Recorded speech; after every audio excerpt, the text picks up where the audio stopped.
Good morning students.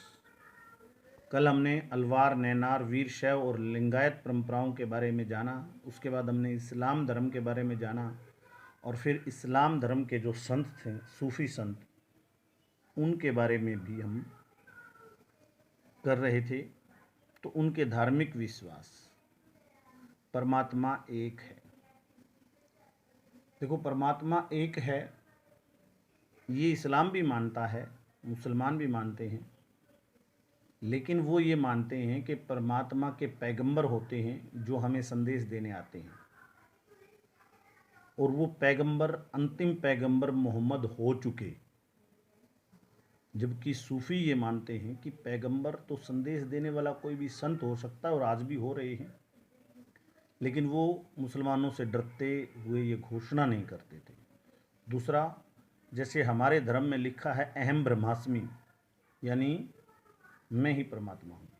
ये अहंकार की बात नहीं है। जब हम सत्य को जानते हैं तो जानते हैं कि हमारे अंदर भी परमात्मा है। वास्तव में सब परमात्मा है, तो मैं भी परमात्मा हूँ। अनहलक, सूफियों ने कहा है अनहलक, और जिसने अनहलक की घोषणा की उसको मुसलमानों ने मार दिया, क्योंकि उनका मानना परमात्मा एक है वो अलग है, सूफियों का मानना परमात्मा एक है वो अलग है। सूफी तो हमारे संतों की तरह ये मानते हैं कि परमात्मा हर जगह समाया हुआ हमारे हृदय में भी है, लेकिन मुसलमान ये मानते हैं कि परमात्मा एक है, कहीं ऊपर बैठा है, उसके सिवा कोई परमात्मा नहीं है। तो ये अंतर है सूफियों में और मुसलमानों में।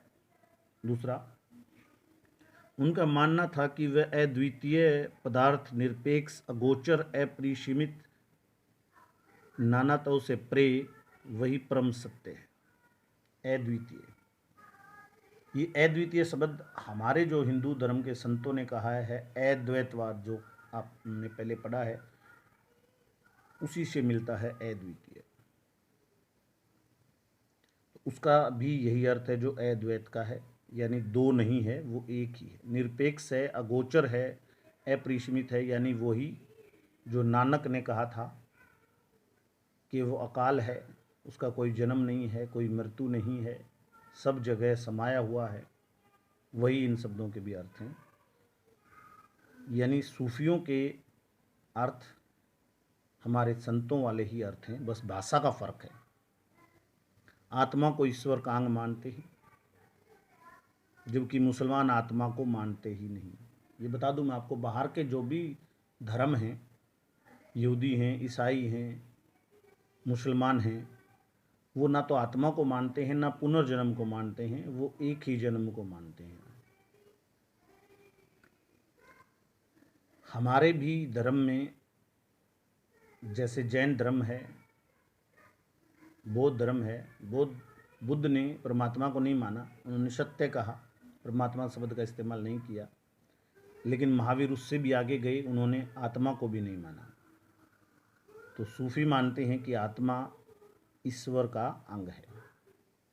सभी ग्रहों, नक्षत्रों व तत्वों का निर्माण परमात्मा की कृपा से हुआ है। जितने ग्रह, नक्षत्र, यानी पूरा ब्रह्मांड परमात्मा में समाया हुआ है। सिर्फ यही एक पृथ्वी नहीं, पूरा अस्तित्व में पूरा ब्रह्मांड ही आता है। पूरा जब आकाश आ जाता है तो ब्रह्मांड अपने आप आता है।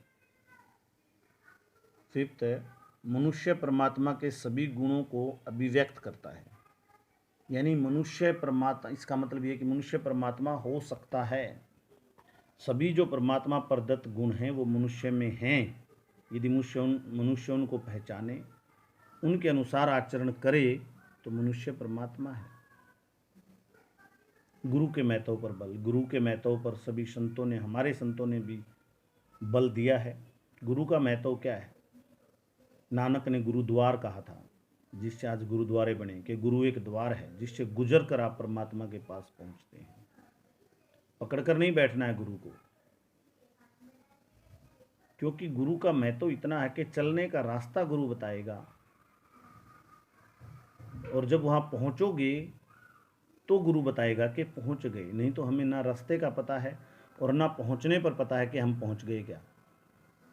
तो इसलिए गुरु का महत्व है। कुछ विरले होते हैं जो बगैर गुरु के पहुंच जाते हैं। ऐसी आत्माएं कभी कभी जन्म लेती हैं जितने महान संत हुए हैं वो स्वयं ही पहुँचे हैं, लेकिन उससे ये मत सोच लेना कि हम भी स्वयं ही पहुँचेंगे तो महान बनेंगे। नहीं, गुरु के बगैर हम नहीं पहुँच सकते।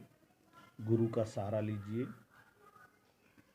जो स्वयं पहुँचे उन्होंने किसी से कुछ पूछा भी नहीं था, वो चल पड़े थे। बुद्ध स्वयं पहुँचे, महावीर स्वयं पहुँचे, ओशो स्वयं पहुँचे, नानक स्वयं नहीं पहुँचे थे।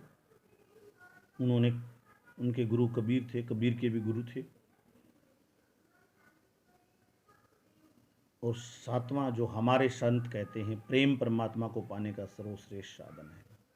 प्रेम जो है, प्रेम से परमात्मा को पाया जा सकता है। लेकिन फिर कहूँ, ये प्रेम जिसकी तरफ संत इशारा कर रहे हैं वो प्रेम नहीं है जिसको हम जानते हैं। ये प्रेम अलग चीज़ है।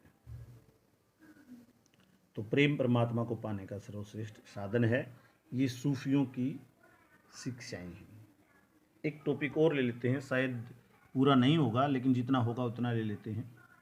परमात्मा मिलन की 10 अवस्थाएं, 10 स्टेप्स बताए हैं सूफियों ने कि परमात्मा के मिलन के लिए ये स्टेप आवश्यक हैं।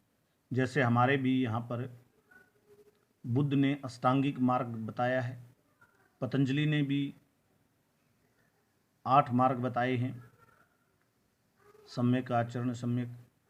तो ऐसे ही सूफी संतों ने 10 अवस्थाएं बताई हैं।